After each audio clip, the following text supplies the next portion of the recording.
there. Once again, this is Anton from Anton Bay. Thank you guys for stopping by. I hope you are having a wonderful Christmas.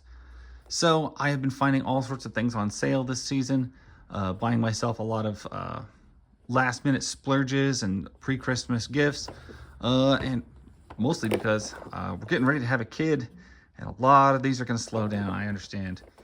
So through the stress, yeah, I've bought a few. But came across this one. This is one I wanted as soon as I saw it. This is the NECA Adventure Series, Eastman and Layers Teenage Mutant Ninja Turtle Adventures, based on the Archie comic.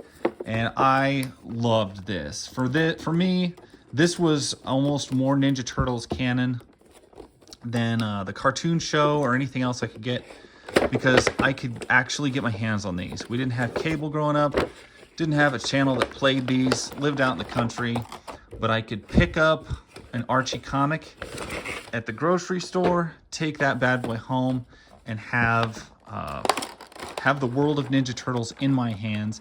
And that was the Archie Adventure series. So I very much respect for that series, for that incarnation of all the characters. It was a big deal to me. It was the best of the Ninja Turtles that I had available. And you know, even to this day, a lot of it, I prefer it over a lot of things. It is just a good series.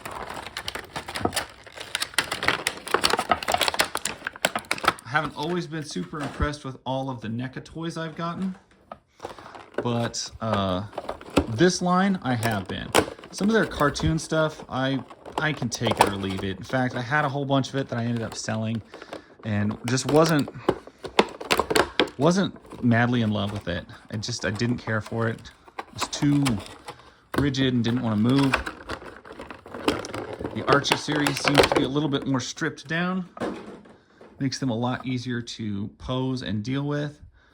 And now that I got him all out of the package, let's kind of see a little bit of what I got. The packaging itself, the fact that it came with Cuddly the Cowlick, I love this. Now, don't get me wrong, I hated it when I was little. I thought, what a stupid character. It's a big cow head that floats around, licks up the characters, it carries it in its mouth, and whooshes them at light speed through the universe to different places, like a teleportation vehicle. But it's a sentient cow head that talks. In hindsight, this was a brilliant character. I absolutely love this thing. Why I changed on that, I'm not sure, but I did. And as far as our star here, Leatherhead, this is, of course, a different version of Leatherhead than we're probably used to, because this is Leatherhead when he was a wrestler. The first time I ever saw him was in issue 13, but he actually came out a few issues before that. He was wrestling for Stump, which is where we got characters like Ace Duck in that series, Crying Hound, and where all the regular Ninja Turtles got their cool uniforms that they wore for a while. Leatherhead comes with multiple different hands. Looks like we'll get 2 gripping hands, 2 big open hands, which I think I'll probably switch to because they look better articulated. And then we get 2 just closed fist hands. Leatherhead has got a completely different story in Archie, and his real name is Jess Harley. And I thought that was so cool. Because I don't think in any other incarnation we ever have a name to associate with him. Oh dear. Popped his head right off. Big ball right there, but we'll see. I think it's on. That's not the best thing, but you know, what are you gonna do? They're new, they're gummy, they are kind of hard to keep together sometimes. Gotta pop them joints free. Now, this being a NECA, I'm not gonna get real crazy with the articulation, bending and everything until I run him under hot water, but we can see what he's got. We already saw he's got an articulated jaw, which looks like it moves quite well. A ball joint at the neck, which doesn't work so well, because if you really look up, his head's going to pop right off. We get ball joints at the shoulder, which don't seem to work too bad, actually. Upper bicep cut that feels really stiff, but considering the texture on the skin, I kind of see why it's probably going to be difficult to move. We're going to get a really hard to move right angle elbow. I think we'll probably move almost, no, not quite. It's pretty stationary. You're going to get articulation at the wrist that rotate, and looks like they pivot in like this. But they're probably not going to move unless I run them under some hot water first. That is kind of how I've been finding a lot of my figures lately. The expression on the face is just fantastic. This looks so good. Doesn't move so good, but it looks so good. We get an ab crunch that doesn't do anything really, which is a little sad, but we can live with it. We get a rotation at the waist, which moves quite easy and looks good in almost any position because he does have a pretty round waist going on. Ball joints at the hip, not really. I guess we do have a ball joint in there, but it's not going to move a whole lot, guys. You just got really thick pants and really thick legs. It's not going to do much. Ditto with the legs.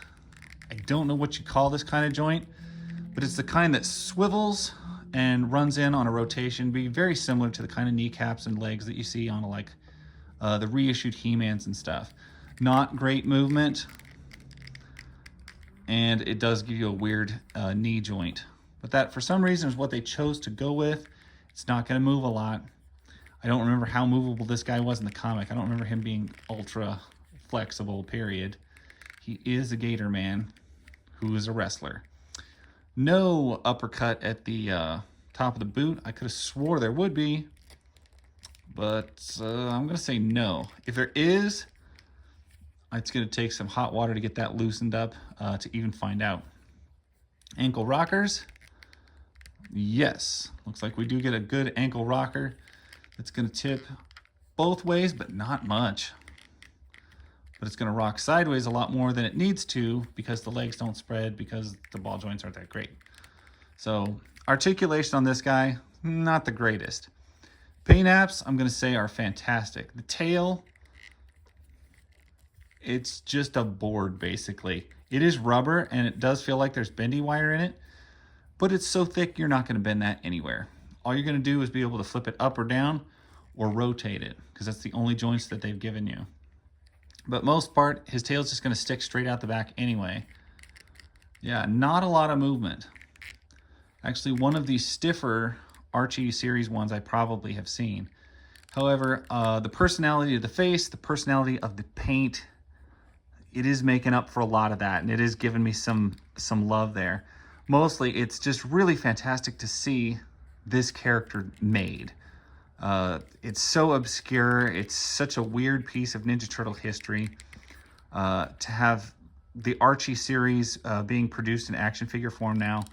If you'd have told 8 to 10-year-old Anton that would ever happen, he would not believe you.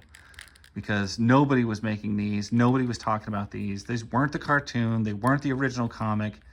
They weren't anything. They were like the cousin of Ninja Turtles. But the cool cousin that I like to hang out with as opposed to the regular cousins. Paint apps on this guy are fantastic. The sculpt is great. I love the eyebrows. I love all of it. Whether he's posy or not, I don't care. I'm super happy with this guy. Yeah. I would love to say go get it, but I know he's hard to find and he's kind of pricey if you do. But I'm super happy with this one. Got him at a good deal. And hope everybody else out there can find a good deal on something they love too. And it's nice, especially around the holiday times, to pick up a piece of, I mean, like hardcore nostalgia from back in the day. And this guy fits every bill that there is in that department. So thank you guys so much for watching. Appreciate it. Hope you have a wonderful Christmas. Go out there and find some deals and let us know where we need to be looking. Anyway, thank you guys so much. I'll catch you guys later. Bye.